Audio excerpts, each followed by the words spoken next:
Conventions are composed of events, costumes, special guests, and various activities for people to engage in.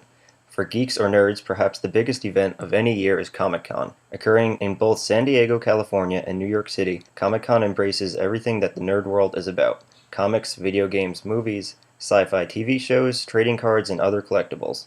It goes without saying that if this is your area of interest and you have not been to Comic-Con, you are seriously missing out. I'm here with Chris Harris, a friend of mine and fellow convention goer. Chris, having been to quite a number of conventions, it's clear this is a big part of your life. How would you explain what Comic-Con means to you and for people like you? Comic-Con for me, and people like me, means an escape. It's a place where you can go, be surrounded by people that accept you, love all the same things as you, and in most cases are just as awkward and weird as you are. It's the most comfortable environment for me in the world. At Comic-Con I can go up to just about any total stranger and discuss Spider-Man. I then may go up to the next person and have a lengthy discussion about my favorite Star Trek film. That kind of escape and sense of welcome is what Comic-Con is all about. At a convention of this caliber, there's a lot happening. Most of the action takes place on the show floor, or the main attraction room. What kinds of things can we expect to see on the show floor?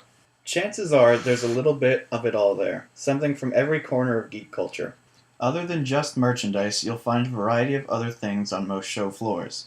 You might find a person, an artist or a writer, with their own independent comic or piece of work that they are trying to market to a broader audience. Many video game developers will bring demos of their most anticipated upcoming releases to the show floor, where in some cases the people playing it there are the first of the general population that have gotten to try it out. You'll even find some completely unconventional things there, like vendors selling sophisticated top hats or corsets, or a booth where a professional makeup artist will paint you up like a zombie. It's great, and there's really something there for everyone. You see a lot of people in costume at conventions like this. Why do you think people dress up as these characters?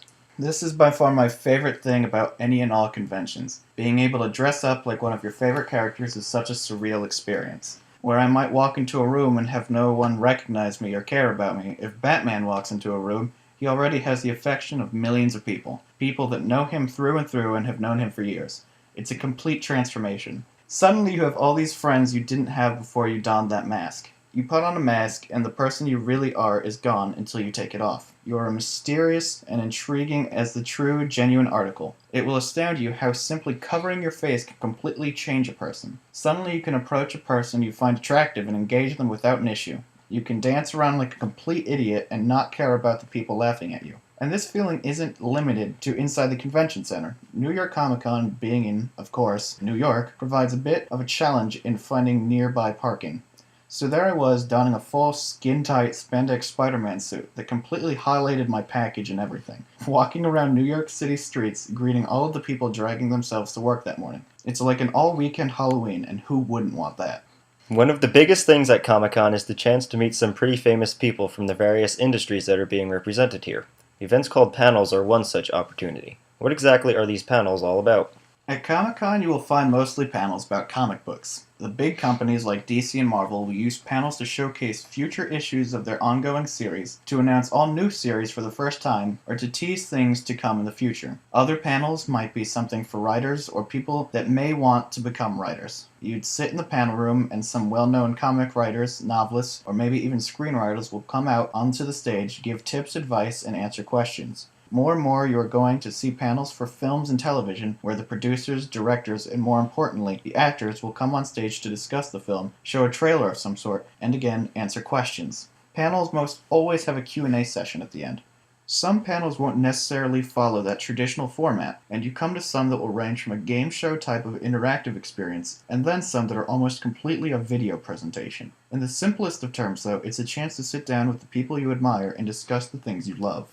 The Artist Alley is another pretty big attraction at Comic-Con. It's pretty cool to get up close and personal with not only the works of famous artists, but also the famous artists themselves. Not only will you find the illustrators of your favorite comics or cartoons, you will also get the chance to see work from lesser-known artists. Every artist in the world has their own style and their own take on things. If I like a piece of art, I'll usually buy a print of it. This is especially true of these lesser-known artists. In buying their work, not only am I potentially improving their own self-worth, but helping them monetarily as well. Plus, as an added bonus, if they someday get big, I can hold up my signed print and brag to everyone that I was a fan before they got big. I don't limit myself to the little guys, though. Of course, I'm in line with everyone else, with my backpack full of my favorite comics, waiting to get them signed by the people who bring my favorite characters to life on the page. With all of these opportunities to buy things, conventions can get a bit pricey. On average, how much can people expect to pay at these conventions? Chances are, even if you go here with a budget, you're going to break it. I almost always do, and so will you. Ticket prices are usually pretty steep, but well worth the value.